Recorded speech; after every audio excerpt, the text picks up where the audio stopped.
Of course, you already know the Super Eagles of Nigeria getting set and ready to make things happen. And of course, this is going to be a big one. It's the first of their 2022 World Cup qualification match, and they will be taking on Liberia. Well, I can tell you right now that, of course, we surely will be hooking up with one man who will let us in on how things are going right there as far as the fans coming over to watch the Eagles are concerned. And of course, you already know I'm talking about the man who is in charge, the Supremo, as far as the Lagos State Sports Council is concerned. Well, you already know Sola Aiyepeku is the man. Yes, talking about the Lagos State Sports Commission, I should say, and he is the chairman. We'll be, of course, hooking up with him in a very short while. But let me also inform you that the Lone Stars of Liberia are ready and set to do battle. Of course, you already know that will be taking on the Super Eagles at the Teslim Balogun Stadium, and that will be tomorrow. 5 p.m. is the time for that particular fixture, and it surely promises to be entertaining. We'll also look at a whole lot. DJ Drogba coming out with a tweet that has angered Arsenal fans. I will be letting you in on that tweet, and of course giving you something from the Ivorian, talking about how he was so successful playing against Arsenal, scoring against them 15 goals in 13 matches, right there. Should I say 13 goals in 15 matches? Yes, for DJ Drogba. You get to find out how and why he was so efficient up front for the Blues at Chelsea, whom he was playing with or for at the time, getting those goals. Also, we'll be hearing from Cristiano Ronaldo, a record breaker. Where does he rank when you talk about the top men that have graced the round of the game? Well, I know this man ranks high when you talk about Femi the gang, and he joins me right here in the studio. High-ranking officer, if I were to introduce him that way. I'm talking about none other than El Rhymezo. Yes, you already know it's Chuma Nnoli who joins me on the broadcast this evening. How you doing, Chumality? I'm fine over those. Yeah. And, what if my name were to be Pato? Oh, I'm going to say since I'm high ranking, I'm Pato ranking. Oh shit! I knew you call it the rhymes. I just knew. There was something I just told me, but I didn't really look at it from that angle. High ranking Pato. Good to have you on the show. Yeah, there's a thing about your outfit today, beautiful stuff, and it has 2 pockets, and I'm suspecting that you're expecting even more dollars because it means say the one for trousers don't fool. I'm telling you need extra. You never can tell. But then again, the man who actually, has been benevolent enough to allow me drive on Thursdays is also here. I told him, before the show, I told him, you know what? Don't worry, don't bother coming. I mean, you are also somebody who is of high importance when you talk about Femi and the gang. Yes, you are also high up there when you talk about news and giving it to the fans. But Ufoma Igbamudo is on the line. But before we actually get to Ufoma, we're trying to hook up with Sola Aiyepeku, who is the chairman Lagos State Sports Commission, and he surely is on the... Okay, he's not yet on the line, but then, it's a live show. We're trying to reach him. You can call him from our affiliate member. You said? He's an affiliate member, right? Okay. So quickly, before he comes on board, I just want to find out. First off, good to have you, Foma, and thanks for your benevolence. Wait, your mic is not okay. Can you talk? Over to the DZ. Yeah. How far now? I did, boss. How far now? I'm just there. Okay, well, here's the thing. I actually, I was on the show 2 days ago. Okay. Was it yesterday? No. It was Tuesday. Yeah. So I actually made a promise to the fans, to the listener right here on Nigerian Food that I think I've been away too much, and it doesn't even help me. There's a lot up here that. Yeah. That needs to be put out, so I have to find time, even in my supposed busy schedule, even though I don't know what I'm doing. No, he's not supposed. You're a busy man. To actually, you're a busy man. Once in a while, come. But I'm hopefully I'll get back into my serious Thursday shows from next week. Hopefully. From next week, hopefully. Yeah, hopefully. No. See, you are talking to the wrong person. because I don't want you to come back. Hopefully, I must commend you. Ufoma, I'm not as hopeful as you are. Not when it comes to driving this show. So that hopefully, maybe you could say maybe next month. Hopefully from next month or next year. Well, funny enough, that next week Thursday is going to be my birthday. Oh, yeah. So probably just use that to celebrate the birthday. But at the end of the day, it feels good to be here. So very good evening to everyone who's tuned in. Hopefully, we'll have a wonderful conversation. As it concerns the Super Eagles, who will be playing their opponent tomorrow.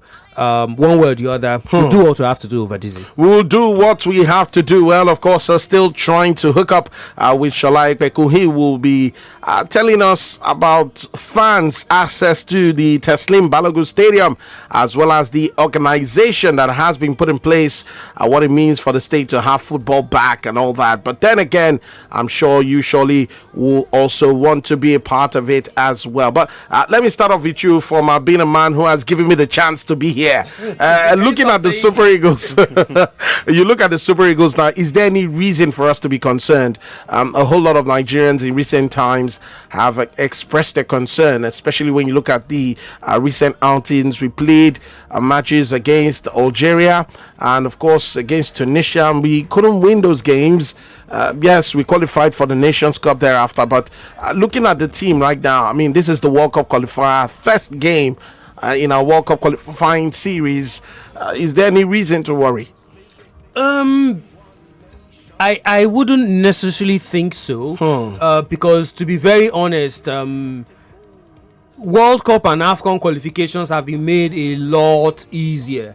There used to be time. I'm sure if you are too young to remember listening to the show right now, there used to be a time when if you qualify for the World Cup, in fact, it took Nigeria until 1993 before we qualified for our very first World Cup. And I remember that particular day, the final game we had, Nigeria versus Algeria. We played that game away from home. We needed a point to finish top of the group.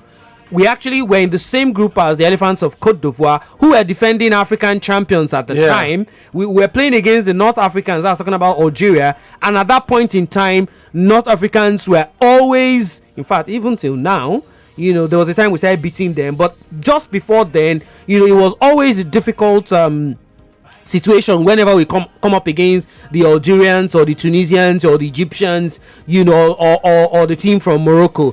But the bottom line is, on that particular day when we played that 1-1, trust me, it felt like a public holiday right here in Nigeria, because every single person who was a football lover had their hats, how do they say that thing again, in their hands, so to speak. Yeah, exactly. And we qualified. But over the years, the bodies in charge of football, FIFA and CAF, have expanded the competition, and that expansion means more teams qualifying. Yes. And more teams qualifying means supposedly big teams not being in same groups as big. Imagine having Cote d'Ivoire, Nigeria and Algeria in the same group. It was a tough nut for us to crack, but we made it, and got to our very first World Cup. Since then, the only time we've had issues was when we had that debacle in 2005, Okocha and his group, and all the shenanigans, between the Nigerian Football Federation and all of them, what they did, that we didn't qualify for the World Cup in 2006. But so for me, qualification for World Cup and the AFCON right now is not so much of a big deal. To just answer that your question, I don't think Nigerians should be worried. Yes, don't be overconfident. And here's me guessing General and his team, will not show all of that tomorrow when they take on their opponent. So I'm not so worried over this, to be honest. I think we'll do whatever it is what needs to be done to make sure we are at Qatar 2022. Worried though, Foma. Okay. It's the first round, and it's quite easy having to look at the teams that we face. Cape Verde, Liberia, and such, that ordinarily you believe that Nigeria should be able to go beyond and top the group. But we know there's that second phase, and that's the turbulent time where the creme de la creme will have to cancel themselves out. And we're not number one in Africa anymore, where you could argue that in the rankings we have the edge over the guys when these kind of draws are made. You will more like in African football now. Yeah, we're top 3 as to consistency, at least from the 2019 AFCON. You're going to call Senegal, you call Algeria African champions, you call Nigeria, you call Cameroon too, who always want to qualify for every World Cup. You call Ghana, you mention Ivory Coast, you mention Egypt. So these are more than 5, and Africa has just 5 slots. So they will get to a stage where these guys have to cancel each other out. I've already called out like 7 teams that on a good day are strong teams on the African continent.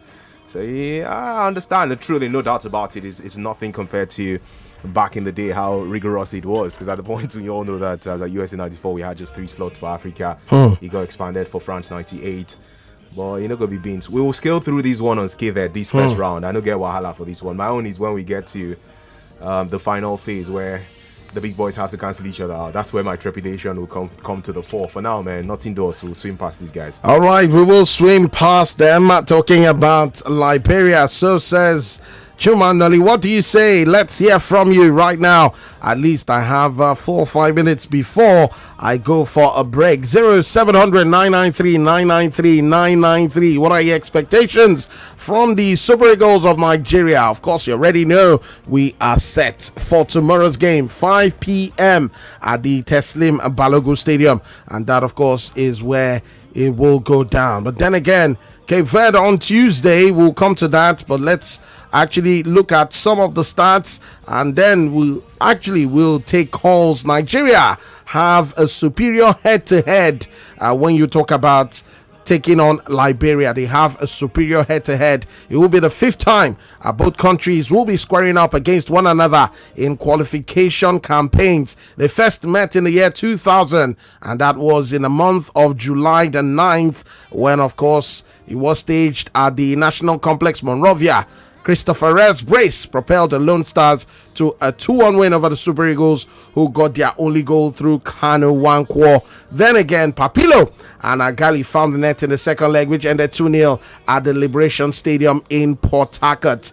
En route to qualifying for the 2013 AFCON, both teams were paired together again. The first leg ending 2-2 in Painesville, with Sekou Olise's 66th minute strike denying Stephen Keshi's men victory. The Liberians were embarrassed in the return leg as they got pummeled 6-1 at the UJS Swena Stadium. Victor Moses got a second half double. Overall, the Eagles have won 2, lost 1, and drawn once since they took on their West African foes. Let's go to the lines now. 0700 993 993 993. Good evening to you. Welcome. Yes. Yes, sir. What's your name? Hello. Yeah, we can hear you. What's your name? James from Sola. Oh, James from Sola. Glad to have you. Talk to us. Number 1, they should not underrate them. They should not underrate Liberia. Yes. And there's no battle to fight. Victory to celebrate. Okay. Nigeria will win. Nigeria will win. By how many goals? Not less than 2. Not less. They should press them very well. They should press them very well. Press them. Are they orange? Say they should press them well. Are we squeezing out the juice? I don't know really. Hello, good evening to you. Welcome. Good evening. Yes, sir. You have to speak up now. Good evening. Good evening. Yes, we can hear you. What's your name? Where are you calling from? I'm Uche calling from Badagry. Welcome. Let's hear you. What's your take? I actually think they're going to do well. With the kind of strikers we have, we are going to do well. They're going to do well. Yes. Like Aaron Cresswell. Chuma Spirit has taken. Because you're able to dress well, right? Okay, but then again, when you look at Nigeria's form, Ufama is shaking his head. He just say this boy is beyond redemption. He don't look me, don't say this boy is beyond redemption. Can't help himself. The Super Eagles are unbeaten in their last 24 home games in World Cup qualifying matches. Of all these outings, the 3-time African Kings won 21, while ending 3 of them in a no-winner, no-vanquished note. Kenneth Ross men are expected to be lifted by the imposing record when they take on the men from Liberia. Hello, good evening, welcome. Ovadizu. How are you doing today? How you doing, my brother? I'm very fine, thank you. What's your name? Where are you calling from? TJ calling from Djibouti. You're welcome. I think this corner should be 3-0 in favor of the Super Eagles tomorrow.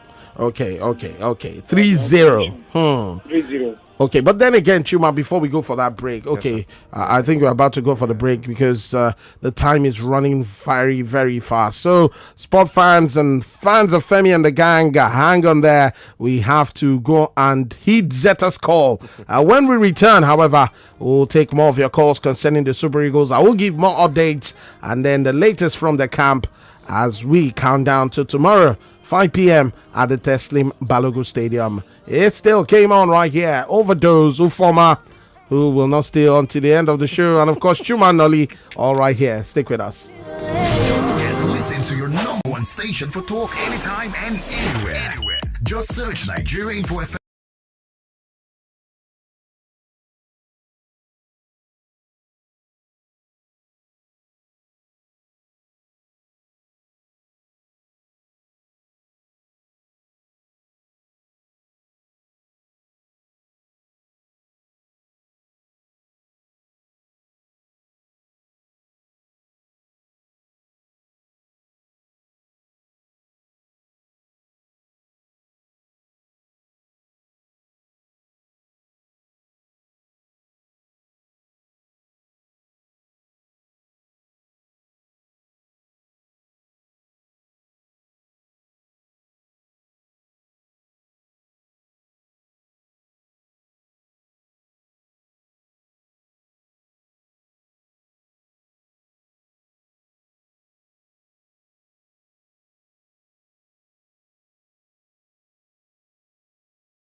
Raw, and he has promised Nigerians we will play good football. Well, what about the mood in camp? How are the players faring ahead of the game? I know a whole lot of you definitely want to know that, and we surely will be speaking with the assistant media director of the NFF, talking about a man I know, and of course he surely will be breaking it down. AY Sugar Ayo Oluibidakwa is his name. He joins us from the team camp. Ayo, what's up? How you doing? I'm alright, Overdose. How are you? I'm okay. I'm good. And Nigerians are listening right now. Please, could you kindly tell us the mood in camp right there? The Super Eagles of Nigeria are getting set to take on Liberia. What's the mood like in the camp of the Eagles? Well, the spirit is high. They just wrapped up the final training before the encounter against the Lone Stars tomorrow at 5 p.m. at the Teslin Balogun Stadium. 29 players all fit, no injury worries. All of them are up for selection. The coach, in his presser today, is very optimistic. He's also, he underlined the word respect for Liberia. No team is can be pushover or seen a minor, so definitely would respect and give it everything to get all 3 points. We need to start on a high, which is one of the things, or one of the words going around camp, reverberating around camp, that we must win the first game, especially because TAR dropped points, in Douala, their temporary home. And of course, Cape Verde should have also gotten all 3 points. They also scored a point, but lost 2 points if they had won, So that means that we can take an early lead and quickly capitalize on that first draw of the Group C. So all the players gave everything today. They want to be in the starting lineup. So I'm sure Kenneth Roy is right now cracking his head. Because in every department, we've got a player that is ready, to start tomorrow's encounter. You talk about every player being ready to start, but I know you've been monitoring the training sessions and, of course, the team's readiness for tomorrow. Who are those players at the top of your head should likely grace the pitch surely tomorrow starting for the Super Eagles? All 29 players are up for selection. Like I said, I cannot pinpoint a particular player who can be said to have been a standout player. Especially of course, it's my role. I'm not the head of a coach. I'm not a technical person. I can only tell you what I, saw. Taking, content and everything. All of them give 120%, which means that all of them are in top shape. They were all outstanding today. Nobody sat back. Nobody gave less. So certainly all of them were very, very good today in the sessions that they had. It was just a light training. Of course, the day to the game, you don't give them the very, very tough tactical trainings and all. So that's what happened today as usual, leading to the games that we've had in the past. And then talking about Peter Butler's side, the Liberians, how much does Gennard Ron know about them? Because we know that the last time out we faced them was in 2013, and that 6-1 win at the UGS Stadium. Tomorrow we'll be at the Teslin Balogun Stadium, but how much do you think Gennard Ron knows about this team called Liberia? Yeah. I remember from 2 years ago or so, we played the Liberian team in Monrovia. We played them in a novelty game. I remember the president, George Okonwe, played in that game. Yeah. The nucleus of that team is about 60% the same team that will be playing tomorrow, meaning the tactical plan and the structure of the team is something Coach Kenneth knows. That's freshest information that you want to see real time is so. So that means that he knows a bit of what is happening tomorrow. As you can say, the West Africa derby, you can't take away all hard rivalry between Nigeria and Liberia in the past. You remember leading to the 2002 World Cup, that we were playing there, and it was battle, and all. So every time we face Liberia or any West African team, you expect them, because this is Nigeria, we dominate in that region, and we don't like to push aside. So we don't expect the Liberians to sit back and be pummeled by us tomorrow. telling them tomorrow. They have so much to play for, and they are also contenders, like I said earlier. So, Guinea has, of course, an aesthetical team, understand how they play, and he knows what to expect. Okay, before I let you go, it was revealed that fans will be at the stadium. I remember CAF coming out with a statement saying at least up to 5,000 fans should be at the Teslim Balogun Stadium. I mean, the players now are knowing that fans will be there to cheer them on. How do they feel about this? Yeah, the players are ecstatic. It's going to be great to have fans. The last time we did was against Lesotho, and we saw what happened that game. Though we're going to have a minimal number of 5,000, almost 20,000 capacity Teslim Balogun Stadium, but at least you have fans everywhere. You have them drumming all the support, for their darlings in the Super Eagles. So we saw a couple of them waiting outside as we drove out just a couple of minutes ago. That means that they are keeping tabs with their team, and they are looking forward to the wonderful start they would get hopefully tomorrow. So the fans will be coming. Like I said, 5,000 fans. COVID protocols will be observed, and all, and we'll have that ambience, in the stadium when the game kicks off. All right, I want to say a big thank you to you for coming through right here on Game On 99.3 Nigeria Info, and just tell the players that we love them and want them to go all out. Thank you for having me. All right then. One love, my man. Yes, indeed. Aiyepeku Ibidakpo coming through right there, talking about the assistant media director of the Nigerian Football Federation. And let's also inform you that matches on the African continent, World Cup qualification matches, went down today. I'll be serving you the results of some of them. Only yesterday, we saw how Senegal got a 2-0 win over Togo. Egypt are better than Angola. Libya also beating Gabon by 2-1. 1-1 between Guinea and Guinea-Bissau. All that was yesterday. Today, Tanzania and DR Congo played out a 1-1 draw, while Madagascar lost 0-1 to Benin Republic. And Namibia and Congo played a 1-1 draw, while Burkina Faso got the better of Niger 2-0 right there. Traore and Konate with the goals for the Burkina Babes. Algeria tomorrow take on, or later tonight I should say, yes, 8 p.m. Algeria, Djibouti, and then Morocco, Sudan. And talking about Morocco, one man has been asked from the team, talking about the Chelsea man Hakim Ziyech.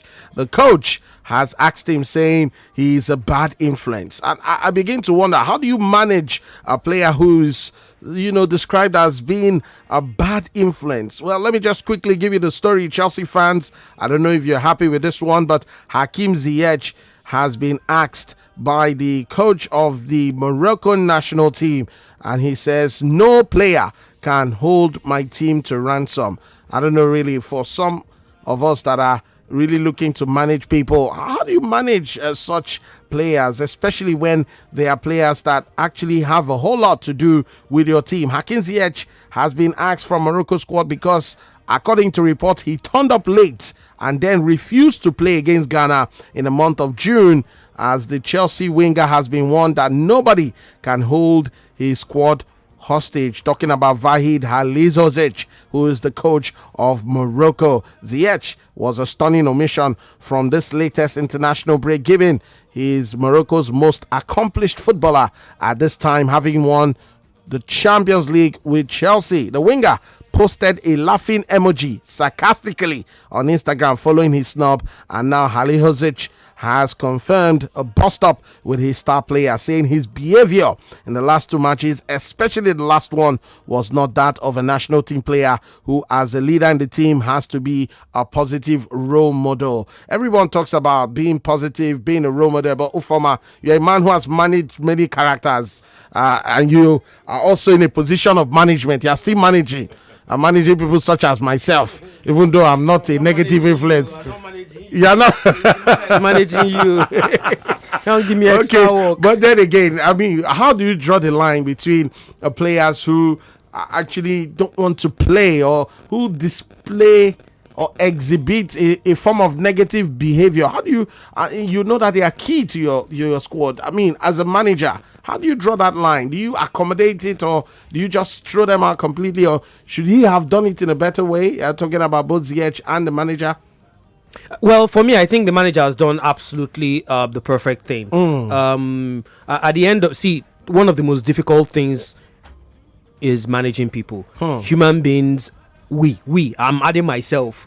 We are very stubborn. We are very difficult to manage, unfortunately. And managing people also takes not everybody can be a good manager. You need to be able to have that skill. You need to know when to shout and when to calmly say things. You need to know when to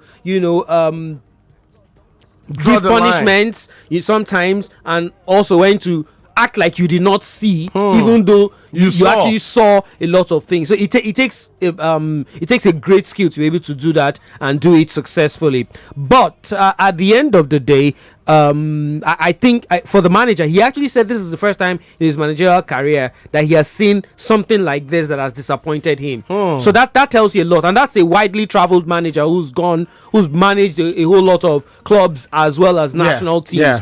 So for him to say that about Ziyech, even though I know sometimes that football people actually but then again, you now want to find out why doesn't he do that to Thomas Tuchel? Or is it the fact that maybe these players feel, okay, he's a foreign manager, and so this is a national team manager, so I can behave whatever way I want? So you could also argue that even in the last couple of weeks, or even since Thomas Tuchel actually arrived, Ziyech hasn't really been, a front runner, a first 11 kind of player at Chelsea. Now, whether that's down to his behavior or down to the fact that the manager feels there are one or two other persons who can give him what he wants, I don't know.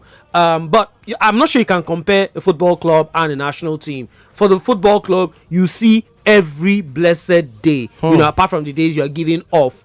You do understand? Yeah. So you try that rubbish, or guy, they send you go house, but for the national team, it's something that doesn't happen all the time, but just to wrap up on this, I think the manager has done the right thing to let you know that I'm in charge here. Nobody's bigger than myself, who is the manager here. And if you're not going to respect, even if you're the best player in our team right now, even if you are the most accomplished right now, even if you're the man who's won all the laurels right now, we have laid down rules. The manager said Ziyech actually feigned an injury even when the medics cleared him, that he was not injured just because he didn't want to play a friendly game. Now, we don't also know the backstory. There could be something that's not out there in the media that we don't know about. But here's me thinking, as a professional, whatever it is, get the job done. No matter what, get the job done. Don't feign injury when, honestly, like the medics, he reportedly said, the medics said he did not have an injury, but he refused to play in a friendly match. And so for me, the manager has said, you know what, if you don't want to play, you can get the hell out of here. All right then. Well, it's not just in football we see these things, Chuma. We also see daily life where people feign, that they're sick just because just they don't want to come to work. They have another agenda. Trust me, we know. You understand? But then again, you look at it. Does it have to do now with the fact that it's the establishment, so to speak? I mean, okay, Chelsea pay my salary more, and if I represent Morocco, how many times do they pay me? So why should they take them serious? Are we seeing a decline in players not wanting to give, so to speak, so much? Because this is not the first time we're hearing of players trying to feign injuries so that they don't play for their national teams. Is that love for national team engagement, or that desire to actually please your country? Is it going down now when you talk about football? I don't think it is. I think it's easy to want to tie that to Africa, like you were quick to share that perhaps there's a condescending approach coming through from Ziyech towards his national team compared to what Chelsea does. But we know how big a thing it is for players to be invited to represent the Three Lions of England, for example. We know how some big boys, Karim Benzema, for all of his glory as a Real Madrid star who won all the great things that he won with the Real Madrid setup, always felt that, hey, he was missing something for the 5-year absence from the Leblois setup. He, of course, wasn't part of the team that won the World Cup in 2018. So these guys cherish playing for national teams. And I think that you can say the same for African players, even though they seem to be the ones to have issues. I feel that it's also a mentality thing, because we all remember Nikola Kalinic or something like that, who was supposed to come on as a substitute for Croatia in a game against Nigeria in the World Cup in Russia 2018, and he refused to come on, and he was sent home. Croatia eventually got to the final of that World Cup. If they had won it, he would not. I'm sure that they wouldn't even give him a medal. At least the hierarchy in Croatia would have decided not to give him access to the medal. So it's things like that. Croatia, sorry, as I wrap up very quickly now, they have had a certain Mustafa Hadji who was best player in Africa in 1998. Please, what has ZH won in Africa as to awards? So all right. He should be humble. Remember, that's why they took him out of the 2018 Nations Cup. He did the same thing. Javier Renard took him out because he said he had poor attitude in training. So it's not the first time. Be humble. Well, it's not the first time we'll go to Zeta, and this won't be the last. Well, let's go and hear from Zeta. I'll be back. This is